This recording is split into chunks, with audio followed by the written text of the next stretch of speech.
Background के बारे में बताओ कि आईआईटी आने का थॉट कैसा आया तुम बच्चों को क्या मैसेज देना चाहोगे यार ये चीज तुमको करनी है ताकि तुम आईआईटी जेईई एडवांस में अच्छी रैंक लाओ, मोटिवेट कैसे हो? क्योंकि तैयारी में दर्द है सर। तैयारी में जब आपका एग्जाम में नंबर नहीं आते मॉक में, या जब आप 1 घंटा बैठे और सवाल नहीं होते तो वो दर्द है। मैंने पढ़ ली एक बार, हटाओ सब। अब मेरे को थ्योरी आती है नहीं, मैं कोरे कागज पे लिख के दिखाऊंगा। ओके। और नहीं लिख पाया तो फेल। खुद को तुम कूल रखने के लिए क्या करते हो? कई बार मतलब गुस्सा आता होगा, आईआईटी का रिजल्ट आया तो पेरेंट्स का क्या रिएक्शन था? क्योंकि हनुमान चालीसा भी आप देखोगे ना, प्रभु मुद्रिका मेली मुखमाही जलती लांगी के अचरज नाही। पढ़ाई है ना, ये मैं बचपने से नहीं कर सकता। ये अगर इतना हल्का मैटर होता तो जो मेरे फादर है कि अगर वो बचाते हैं सही बात है।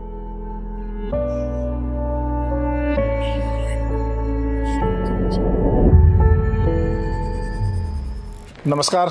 आज मेरे पॉडकास्ट में एक बहुत बड़ी हस्ती है जिससे पूरी दुनिया जानती है ऑनलाइन वर्ल्ड में, निशान जिंदल जी।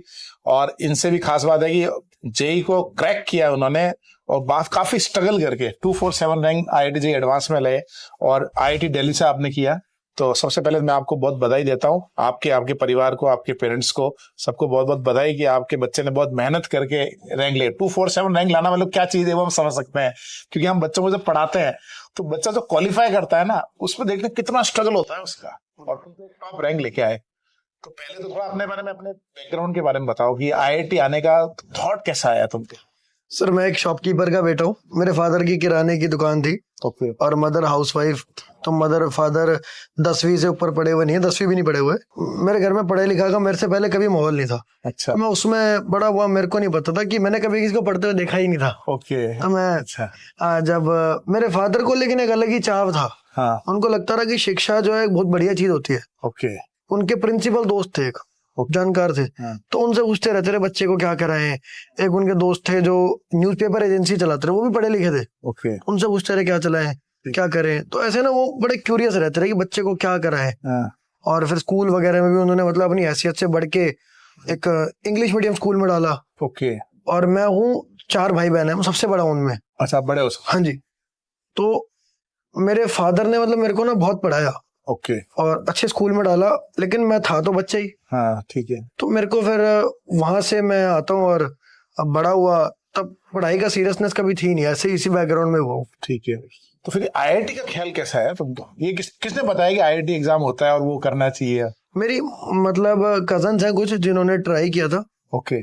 और तब AIEEE वगैरह हुआ करता था, वो सुना था मैं तो, क्योंकि 16 में तो मैंने दिया है।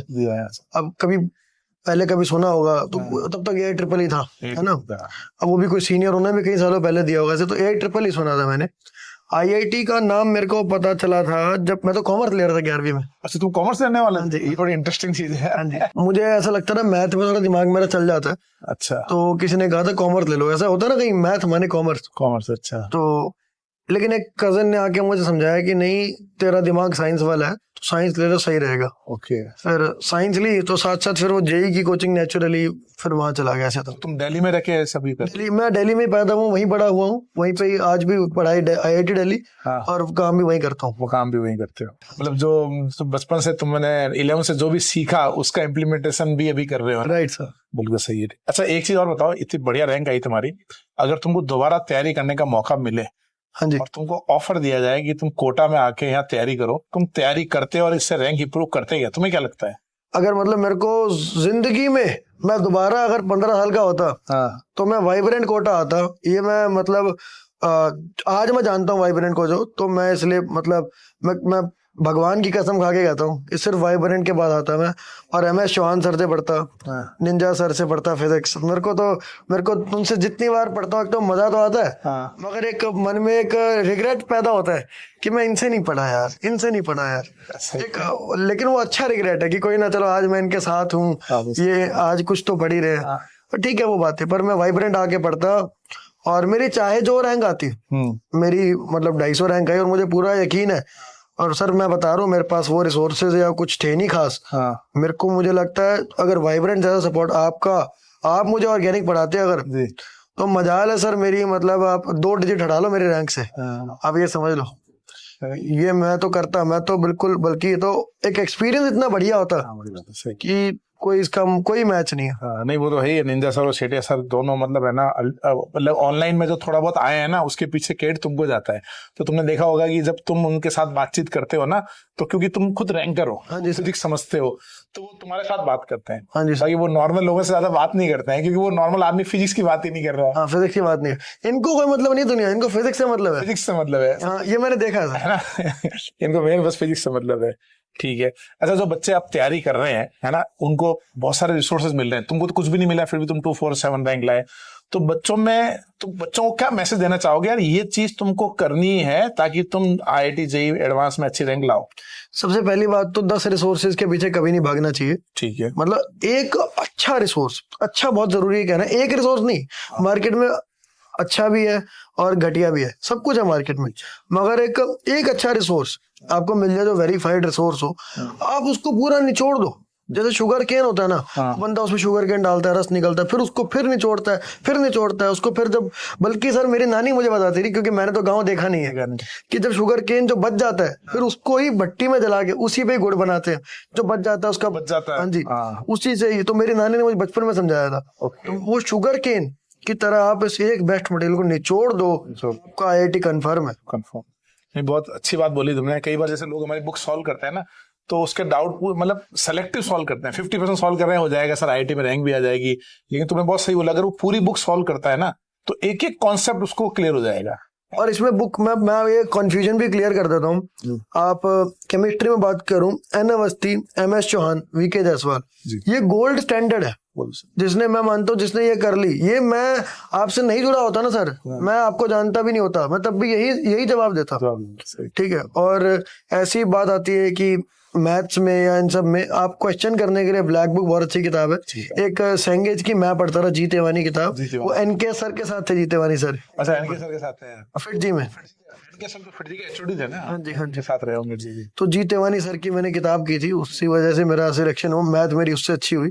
ब्लैक बुक हमारे जमाने में नहीं होती थी। 15 में 16 में शायद आई है, 2015 करीब आई है। तो मैंने 15 में तैयारी की, तो मेरे पास टाइम पे नहीं थी। पर आज भी सेंगेज बहुत अच्छी किताब है, ये आपकी बहुत अच्छी किताब है, इनको करा जा सके, ये बेस्ट किताब है। और आजकल के बच्चे ना एक चीज और बोले सर, मतलब है ना, हम मोटिवेट कैसे हो, तो तुम उनको क्या मैसेज देना चाहोगे? क्या मोटिवेशन का तरीका क्या है? खेलना, वीडियो देखना, पिक्चर देखना, क्या मतलब क्या होना चाहिए कि सर जो इंसान, मैं जैसे आजकल ना मैं रामचरितमानस पढ़ रहा हूँ। अच्छा। तो उससे मैंने ना एहसास किया कि एक ना, मैंने उसी चीज को पूछा, किसी बड़े साइकोलॉजिस्ट से पूछा, सच में, सच बात बता रहा हूँ बिल्कुल मैं आपको, हकीकत। मैंने 10 दिन पहले रामचरितमानस मेरे को मिली थी, मैंने पढ़ना चालू किया, और मैंने फिर बहुत बड़े साइकोलॉजिस्ट से पूछा, उन्होंने बार से डिग्रियां ले रखी हैं कि इसका क्या प्रभाव है, क्या है।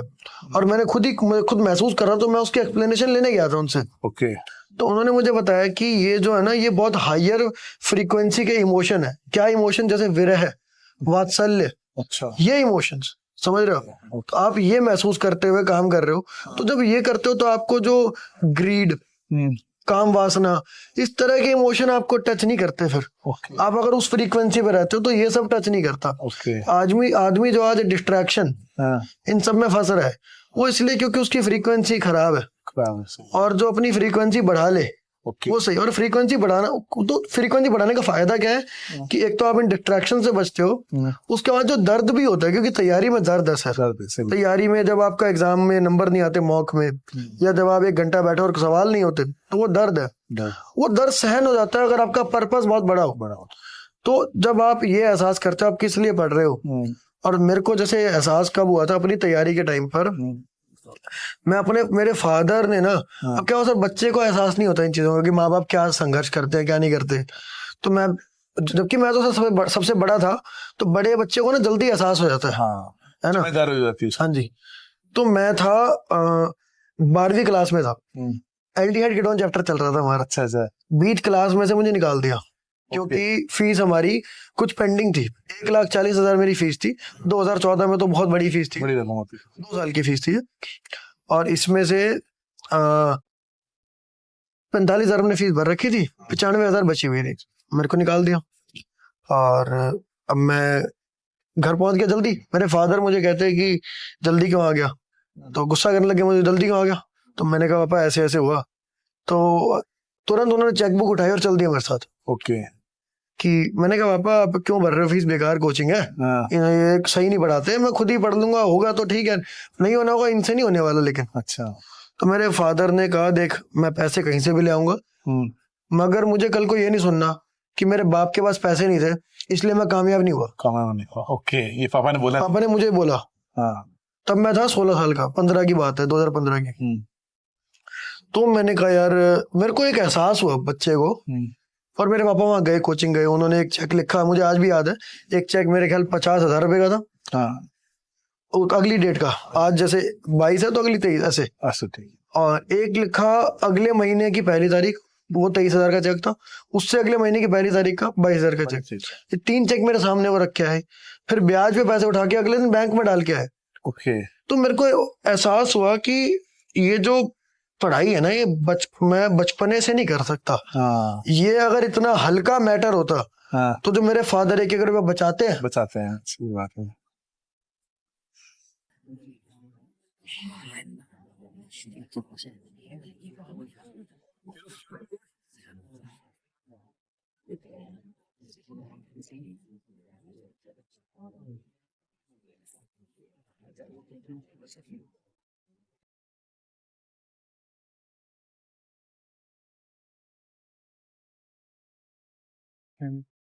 फादर का बहुत बड़ा रोल रहा उसमें, है ना। मतलब समझ रहा हूँ मैं, हमारे पिताजी एजुकेशन के प्रति खुद नहीं होते हुए भी तुमको पढ़ाया, ब्याज पे पैसे लेके पढ़ाया। मतलब मेरा बच्चा होता ऐसा, मतलब जो माँ बाप की चीजों को समझे और पूरे एफर्ट लगाए।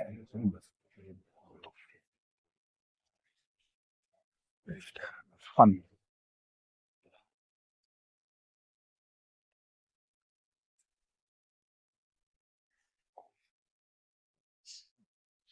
तो जो इतने मतलब 1-1 रुपया बचाते हैं इतनी आसानी से, 95,000 रुपये उन्होंने दे दिए। और खुद पे खर्च नहीं करते होंगे बिल्कुल। खुद के लिए कोई उनका वो नहीं है ना। तो जैसे मतलब सर इतना बचाते रहे, जब बचपन में ना प्लेट होती है, अब मक्खन होता है उसमें, या देसी घी होता है, कहते रहे थोड़ा बचा इसको रोटी से लगा के खाओ।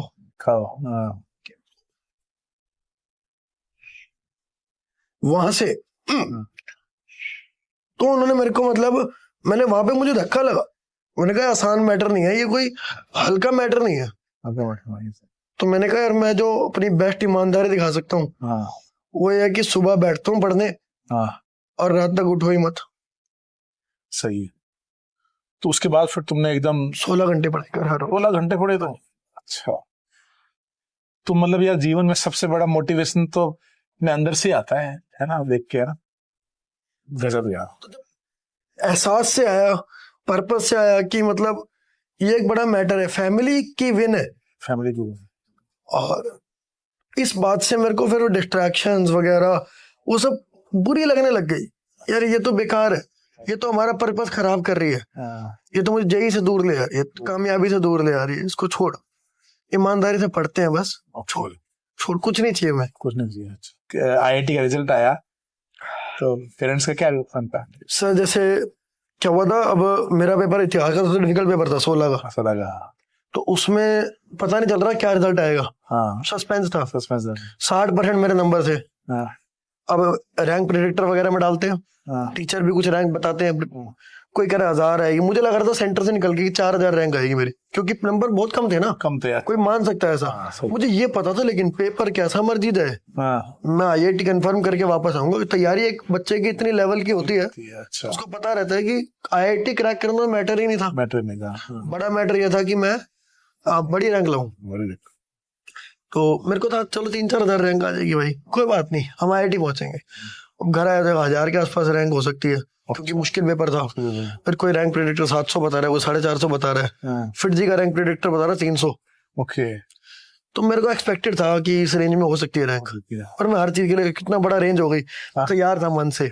अच्छा। तो हम क्या था, हमारे यहाँ पे ज्वाला देवी माता है, वो हिमाचल प्रदेश में है। ओके। तो वहां पे मानते हैं, वहाँ उनको कुल देवी मानते हैं। अच्छा। वहां जाते हैं, और वहां से लौट के आ रहे थे।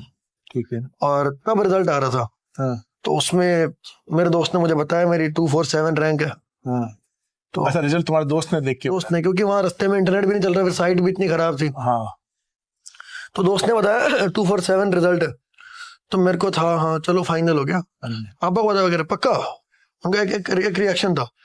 मैंने कहा हाँ 247 ही है। तो फिर सब कहने लग गए, माता रानी का शुक्रिया अदा करने लग गए कि माता रानी ने हमारे को ब्लेसिंग दी। ठीक ये था, ऐसे ये रिएक्शन था उनका पक्का हुआ। बाकी कुछ नहीं कि कंफर्म करना चाह रहे थे वो, पर फादर रिएक्ट करते नहीं है। फादर रिएक्ट नहीं करते। कोटा में जो बच्चे अभी पढ़ रहे हैं ना, है ना, स्पेशली जो जिनकी 11th अच्छी नहीं गई है और वो 12th में सिंसियरली पढ़ रहे हैं, तो तुम्हें क्या लगता है कि अगर 12th पूरा भी अच्छे से फोकस किया जाए तो भी वो अच्छी रैंक ला सकता है क्या बच्चा? बिल्कुल ला सकता है।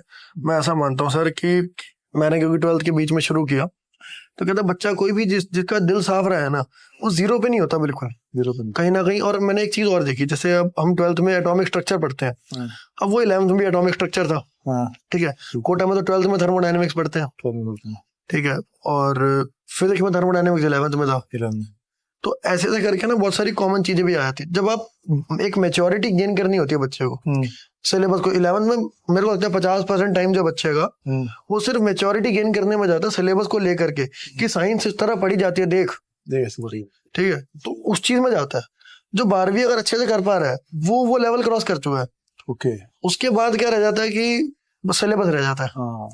और मैंने ये भी नोट किया है कि जब हम एंड ऑफ द प्रिपरेशन के दौरान होते हैं ना, एक चैप्टर करने में बहुत टाइम नहीं लगता, क्योंकि हम इतने तैयार हैं मन से, प्रॉब्लम सॉल्विंग हमारी इतनी स्किल्ड हो चुकी है अब, तो तब ना एक चैप्टर उठा के करना बहुत आसान काम है। ओके, समझ लीजिए। 11वीं की स्टार्टिंग में जो बच्चे की पेस होती है, आप सोचो वेक्टर जैसा चैप्टर महीने महीने भी कई दिल्ली में तो ऐसा पढ़ा रहे थे, और कभी कभी फिर 12वीं में आके आपका मान लो इलेक्ट्रोस्टैटिक्स है, वो भी 2 हफ्ते में भी कुछ लोग करवा रहे होते हैं। अच्छा, वो मैच्योरिटी आ जाती है बच्चे में। हाँ जी, मैच्योरिटी आ जाती है ना बच्चे में, तो एंड में क्या चैप्टर कंप्लीट करना आसान हो जाता है।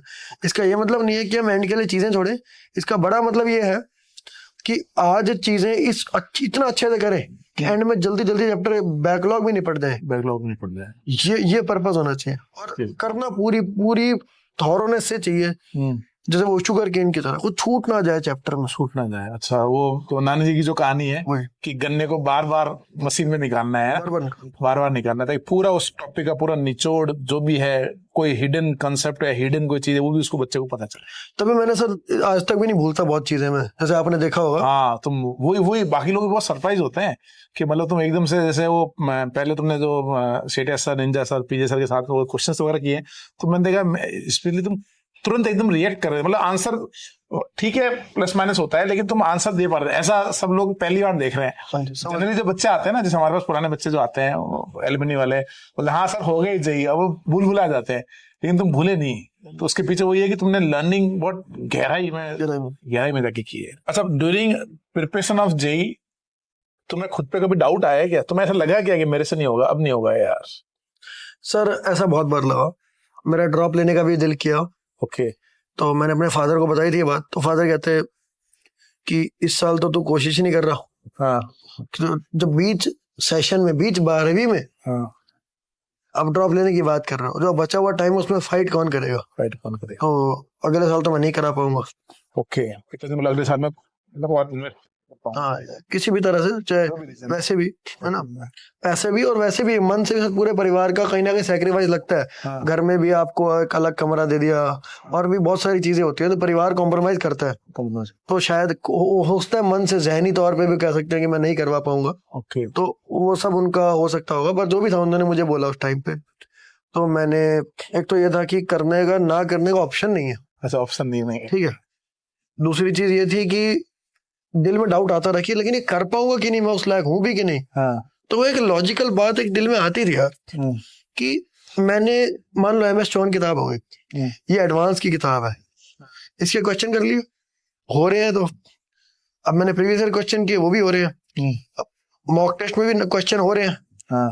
तो ऐसा क्या हो जाएगा कि एग्जाम में नहीं होंगे? थोड़ा डिस्काउंट लगा लो उस पे, यहाँ पे भाई हमसे 90% हो रहे हैं, वहाँ 80-75 हो जाएंगे। ऐसा नहीं होगा कि यहाँ 90 हो रहे हैं तो वहाँ 40 हो जाए, ऐसा नहीं होगा, क्योंकि तुम उस लेवल का, एडवांस लेवल का कंटेंट कर रहे हो, आज ही पढ़ रहे हैं, और आज मैं कर पा रहा हूँ बगैर सपोर्ट के। एक बच्चा वहम भी तो दे सकता है अपने आप को, कि सोल्यूशन देख देख के खुद को वहम दे रहा है। मैं वहम नहीं देता सर कभी खुद को, आना तब दिया ना आज दिया। ओके, कि मतलब सॉल्यूशन देखने का कोई कॉन्सेप्ट नहीं, पहले क्वेश्चन को ही पूरा तुम अच्छे से, पहले क्वेश्चन को करके पूरा अपने अंदर से आना चाहिए, बल्कि थ्योरी भी हाँ। मैंने पढ़ ली एक बार, हटाओ सब। अब मेरे को थ्योरी आती है नहीं, मैं कोरे कागज पे लिख के दिखाऊंगा। ओके और नहीं लिख पाया तो फेल। ओके। तो ये वहम नहीं होना चाहिए कभी भी। अच्छा, तुम्हें ये भी लगता है क्या आईआईटी दिल्ली में जैसे बड़े बड़े स्टार्टअप्स हुए हैं, है ना, तुम्हें ये नहीं लगता है यार तुम्हें भी मतलब जीवन में उस लेवल का जाने की मतलब एम, मतलब मैं पूछना चाह रहा हूँ एम क्या है? और दूसरा, जो आईआईटी दिल्ली के बड़े बड़े स्टार्टअप्स हुए हैं उससे उनसे कुछ सीखा तुमने तो वो बता। मैं आपको समझाना चाहता हूँ। देखो सर, जो एक जूनियर होते हैं अपने सीनियर के कहीं ना कहीं पद चिन्हों पे चलते हैं।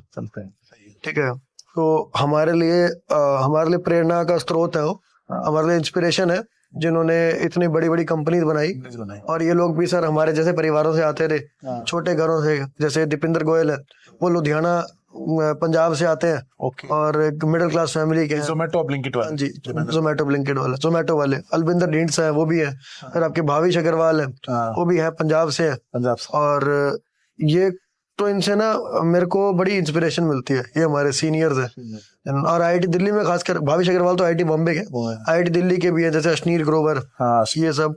तो इनसे बहुत इंस्पिरेशन मिलती है। और इनकी मैं जब देखता हूँ तो एसेंशियली, तो बाहर से जो देखता हूँ एक अलग चीज है। बल्कि आपको एक बार बताता हूँ, आप समझो सर, अगर आईआईटी दिल्ली से 10-10 हजार करोड़ की कंपनियां इतनी सारी हैं,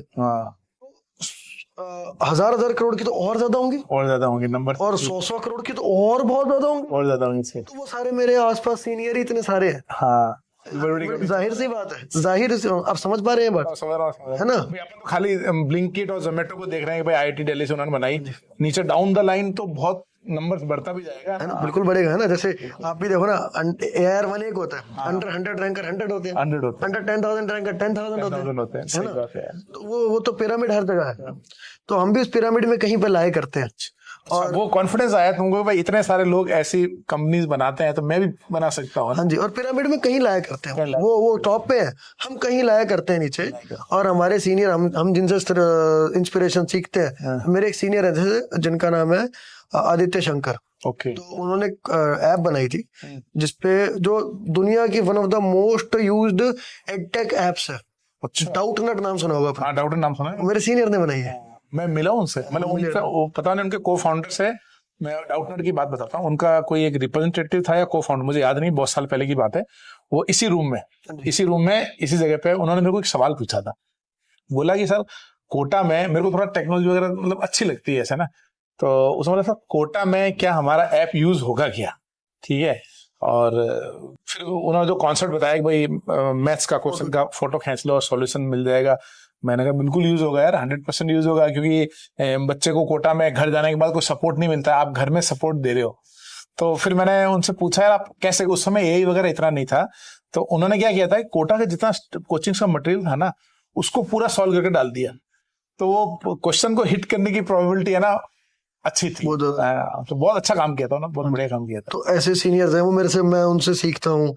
ऐसे और बहुत सीनियर है, एक कोड यंग के नाम से कंपनी है, वो भी मेरे सीनियर हैं। ऐसे बहुत सारे मेरे सीनियर, तो इनसे जुड़ा हुआ हूँ मैं, और इनसे सीख के काम करता हूँ। तो सर कोई मतलब आप देख सकते हो कि शायद 10-15 साल बाद मैं भी किसी सूची में आपको दिखाई दूं। वो तो बिल्कुल, आज देखो, आज मेरे पॉडकास्ट को, ये तो रिकॉर्डेड है, कोई दिक्कत नहीं है, तुम जीवन में बहुत आगे जाओगे, क्योंकि तुम्हारे अंदर जो कुछ क्वालिटीज हम लोग डिस्कस करते हैं, एक तो तुम बहुत पैशनेट हो काम के लिए, है ना, और ऑनेस्ट हो, और जनरल एक क्या होता है, पब्लिक तक सही बात पहुंचा रहे हो, क्वालिटी पहुंचा रहे हो, सही बात पहुंचा रहे हो। तो सही बात को थोड़ा स्पीड कम होती है, हमें ऐसा लगता है, लेकिन वो जाएगी जरूर। और कितने बच्चों की ब्लेसिंग, में था त्रिपुरा वाला बच्चा बताया, बहुत से बच्चों की तुमको ब्लेसिंग लग रही है, क्योंकि देखो सिर्फ कोर्स सस्ता प्रोवाइड करना टास्क नहीं है, उस सस्ते में वो क्वालिटी प्रोवाइड कर रहे हो ना, वो बहुत इंपॉर्टेंट है ना। कई बच्चों के ऐसे कमेंट आ रहे हैं, वो एक जगह कुछ कर रहे थे, ऑफलाइन ऑनलाइन कर रहे थे, वो सब छोड़ छुड़ा के यहाँ आ गए कि सर एकदम लग रहा है कि कॉन्फिडेंस, तुमने बच्चों के अंदर विश्वास पैदा कर दिया है कि तुम क्रैक कर सकते। खुद को तुम कूल रखने के लिए क्या करते हो? कई बार मतलब गुस्सा आता होगा, या कई बार लो फील होता होगा, तो कैसे तुम मेंटेन करते हो कि यार कल भी अपने को ऐसी तैयारी करनी है? ओके सर, इसका ना, जैसे मैं उस टाइम पर, तो वही मैंने आपको बताया कि वो तो उस टाइम पे ना मैं सोचता ज्यादा नहीं था, अच्छा, काम करता था उस टाइम पे जो है। मगर आज अगर कोई मुझसे पूछेगा, तो मैंने ना 2 तरीके जिसके ढूंढे हैं। सर जैसे आपकी जनरेशन जो है ना, क्या है, उनका थॉट प्रोसेस अलग है और हमारी जनरेशन का अलग है। आपकी जनरेशन जो है ना वो ड्यूटी के लिए काम करते हैं कि भाई हमें रोज जाके काम करना है, हमने काम कर दिया, हम घर आ गए और हर अगले दिन फिर जाके काम कर दिया, हमने काम इसलिए कि हमारी ड्यूटी है वो। और वो माइंडसेट आज की जनरेशन का नहीं है। तो वहाँ पे जैसे तो वहाँ पे जब वो ड्यूटी वाला माइंडसेट रहता है तो जो कठिनाइयां आती हैं, जो दर्द होता है, जैसे मैंने कहा, वो सहन हो जाता है। काम यार, अपना काम तो करना पड़ेगा ना, करना पड़ेगा, सही ठीक है। तो वो काम तो करना पड़ेगा, इसमें क्या इफ बट क्या होता है, सही बात। मगर जैसे मैंने अपना और ग्रोथ करी लाइफ में, और भी चीजें सर जैसे कोशिश करता हूँ, मेहनत करता हूँ, तो उसके अंदर मैंने 2 चीजें देखी। एक होता है कॉग्निटिव तरीका, एक होता है इसको कह सकते हैं मेटाफिजिकल तरीका, ठीक है। कॉग्निटिव तरीका ना एक साइंस है, कॉग्निटिव बिहेवियरल थेरेपी, ठीक है। वो क्या कहती है कि मेरे मन में मान लो एक नेगेटिव थॉट आया, मैं मान लो कि यार मेरा नहीं हुआ, तो अब ये नेगेटिव थॉट है, उसके सामने आप लिखो, ये वो लिखो पहले, फिर उसके सामने लिखो कि ऐसा, मतलब नहीं, वो जो जिनका भी IIT क्रैक हुआ है वो मेरे जैसे ही थे कई सारे। और तरीका ये है कि मेरे हाथ में आज करना, तो आज मैं कितना पढ़ता हूँ ये बात निर्धारित करती है। और नहीं भी हुआ तो सेकंड के IIT से कम हुआ तो NIT हो जाएगा, उससे कम हुआ तो कुछ हो जाएगा।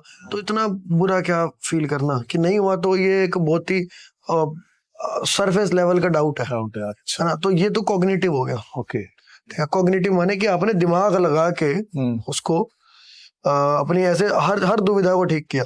ये भी काम करती है, ये थोड़ा स्लो काम करती है। ओके। एक जो तरीका मैंने लेटली, जैसे सर मैंने एक्सपेक्ट नहीं, मैं रामचरितमानस जब खोली थी ना, मुझे लगा था कि यार देखो तुलसीदास ना बहुत अच्छी कविता लिखते हैं, क्योंकि हनुमान चालीसा भी आप देखोगे ना, प्रभु मुद्रिका मेली मुख माही, जलधि लांघी गए अचरज नाही, तो ये क्वालिटी पोएट्री है। ठीक है, कि तुम मम प्रिय भरत ही सम भाई, तो क्वालिटी पोएट्री है। तो मैंने कहा चलो यार इनकी बड़ा वर्जन पढ़ते हैं। अच्छा, ठीक है। तो मैं तो इसलिए थोड़ा फन के लिए मैंने खोला, वो पढ़ने लगा, तो उसमें ना रस बहुत ज्यादा है, बहुत ज्यादा रस है, अथाह रस, मतलब वो बहुत अथाह रस है उसमें। मैं आपको बयान नहीं कर, वो लंबी व्याख्या हो जाएगी बहुत, और अथाह रस है। तो जब मैं वो पढ़ रहा था ना, तो मेरे को एहसास हुआ कि जो एक भक्त होता है ना, भक्त एक्चुअली सब कुछ प्रभु को अर्पित करके करता है। ओके। तो उसके अंदर चीज चलना ना चलना, वो जो है वो मैटर नहीं करता। अच्छा, सब कुछ में अर्पण करके करना, जो होगा बढ़िया है। लेकिन इसका ये मतलब नहीं कि मैं कुछ नहीं करूंगा, मैं रोज आके अपनी ड्यूटी करूंगा। और वो ड्यूटी वाला जो आपकी जनरेशन वाली चीज है, आपको ये कल्चर से मिली, ठीक है। तो हमारे यहाँ ये कल्चर, क्योंकि सर आपकी जनरेशन ने इतना काम किया, मेरे फादर आप एक बराबर उम्र के ही हैं, बिल्कुल। तो आपकी जनरेशन ने जितना काम किया, उस वजह से हमारी जनरेशन का जीवन आसान हो गया, और उसमें शायद ये, और फिर डिस्ट्रैक्शन भी बढ़ गई, बहुत कुछ बढ़ गया, तो हमने शायद वो चीज नहीं सीखी। ठीक है। मगर मैंने जब रामचरितमानस पढ़ी, तो मेरे को उससे अंदर से ये चीज आई, यही ड्यूटी वाली है। यही ड्यूटी वाला, अपना काम इसलिए करेंगे क्योंकि ये हमारी ड्यूटी है, रोज करेंगे, और इसको खूबसूरती से करेंगे, इसको बेस्ट करेंगे। जो दिल से काम करता है ना सर, वो काम में हर 4 चांद लगाना चाहता है। जैसे मतलब मैं जब छोटा था तो गुरुद्वारे में जाता था, वहां पे क्या जूते साफ करते हैं। ओके। जैसे आप अगर गुरुद्वारे में अपने जूता घर में जमा कराओगे, तो आपके जूते पॉलिश मिलेंगे, आपको पॉलिश मिलेंगे। अरे सेवा करते हैं वहाँ पे, तो वो अच्छे घर के लोग होते हैं, वो बड़े अमीर लोग होते हैं, वहाँ पे बैठे होंगे, पॉलिश लेके आपके जूते, आपको जानते नहीं कुछ नहीं, आप वहाँ पे से शेल्फ में जूता लाएंगे, उसको पॉलिश करेंगे, फिर वापस रख देंगे। तो वहां पर क्या हुआ था, मेरे साथ एक भैया बैठे हुए थे, मैं भी कर रहा था वहाँ पे, तो वो क्या जल्दी कर रहे थे, कहते हैं आप जल्दी मत करो, आप एक जूता करो मगर मन नाल करो। अच्छा, कोई नंबर मत करो, 5 जूते करने, मन नाल करो, ठीक है। ये बस मन नाल, तो मन नाल करने वाली चीज है ना, वही चीज जिसे फिर ड्यूटी करनी है, मन नाल करो, मन नाल बस ये करते चलो। उसमें क्या हुआ क्या नहीं हुआ, जीते हारे, फिजिक्स केमिस्ट्री मैथ्स में क्या खूबसूरती है, उसका मजा लो। आप क्वेश्चन सॉल्व करते हो, सही हुआ तो अच्छा लगता है, और गलत हुआ तो सीखते हो, उसमें भी मजा ही है, खूबसूरती है उसमें, उसमें जाओ। रादर देन ये जो सुपरफिशियल खूबसूरती है कि इंस्टाग्राम पे जाके अपना टाइम थोड़ा सा माइंड फ्रेश कर दो, माइंड फ्रेश नहीं होता इन चीजों से, ये नुकसानदायक चीज है। सही है। तो ये मैंने चीज तो हाल में सीखी। ओके। निशान, तुम्हारी कहानी बहुत ही मतलब है ना इंस्पिरेशनल है, और ऑनेस्ट कहानी है। और मेरे हिसाब से मैंने भी अभी जो 10-12 पॉडकास्ट किए उसमें सबसे मतलब अच्छी कहानी तुम्हारी, अच्छी क्या बोलूं, मतलब मेरे को दिल के छू गई एकदम, है ना। और जैसे तुमने रामचरितमानस की बात बताई ना, अभी एक काफी रेपुटेड कंपनी के IITian है, मेरा स्टूडेंट ही रह चुका है, अभी वो घर पे आए थे, ठीक है ना, इज वेरी रिच, ठीक है। तो वो निकल रहे थे कोटा से यहाँ से, तो बाई चांस उसने मैसेज किया, तो मैंने कहा यार हम तो कोटा में बिना जाए तो तू जाए मिले ना, जाएगा नहीं। तो मैं घर पे था, तो घर पे आया और घर पे भगवत गीता रखी हुई थी, है ना। तो मैंने कहा पंकज जोशी सर से पूछा कि सर, पंकज जोशी पता है तुम बहुत बुक्स पढ़ते हैं, बहुत नॉलेज। हाँ जी, वो कहते मुझे एक्चुअली निशांत एडिक्शन छुड़ाना है, बुक पढ़ता हूँ मैं, ऐसे बोल रहे थे वो। मतलब मैं उनको 15-16 साल से देख रहा हूँ, हर दिन नई किताब देखता हूँ उनके हाथ में। और ये एनजे सर का है, नितिन जैन सर का। तो मैंने सर को पूछा, सर मुझे एक किताब बता दो, मेरे बस की नहीं है इतनी किताबें पढ़ना। तो क्यों, मैंने पढ़ा था रीडर्स आर लीडर्स, ठीक है ना। तो सर ने कहा कि तू पढ़ लिया अगर भगवत गीता। मैंने कहा ठीक है, मैंने ला के रख दी, अभी मैंने स्टार्ट नहीं की वैसे, ठीक है ना, रख दी। तो वो जो स्टूडेंट था घर पे आया और आके बोला सर ये किताब, मैंने कहा यार मैं इसको पढ़ूंगा, मेरे को जोशी सर ने बोला है, ठीक है।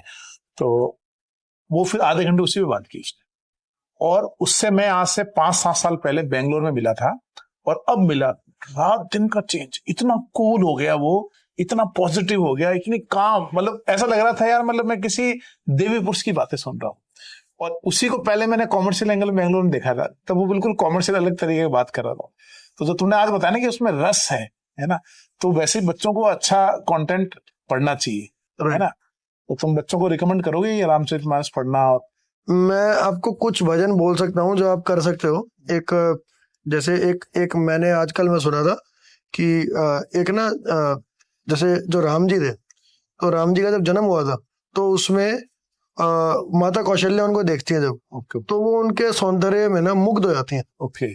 और वो उसमें एक पैराडॉक्स भी है कि जो स्वामी है इस जहान के, वो इस ब्रह्मांड के स्वामी है, और जो मतलब जो देवताओं के राजा है, जो सबके राजा है, वो मेरे बच्चे हैं। वो तो वो कितना मतलब समझो ना किसी माँ के लिए कैसा होगा।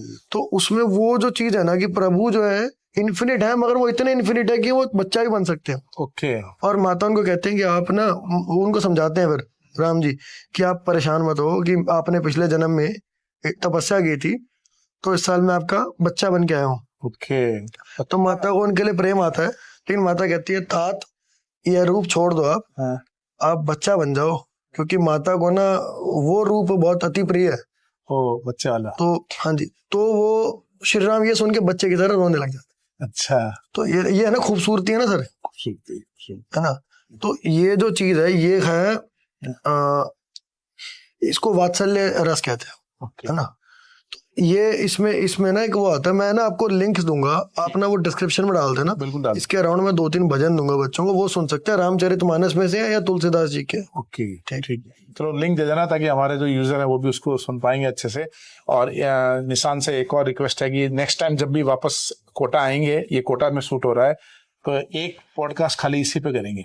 बिल्कुल सर, बिल्कुल। ताकि बच्चों को जो तुम एफोर्डेबल एजुकेशन दे रहे हो, मैं चाह रहा हूँ उनको फिजिक मेंटली भी तुम स्ट्रांग कर दो उनको। तो बहुत बहुत धन्यवाद निशान, thank you very much sir, है ना।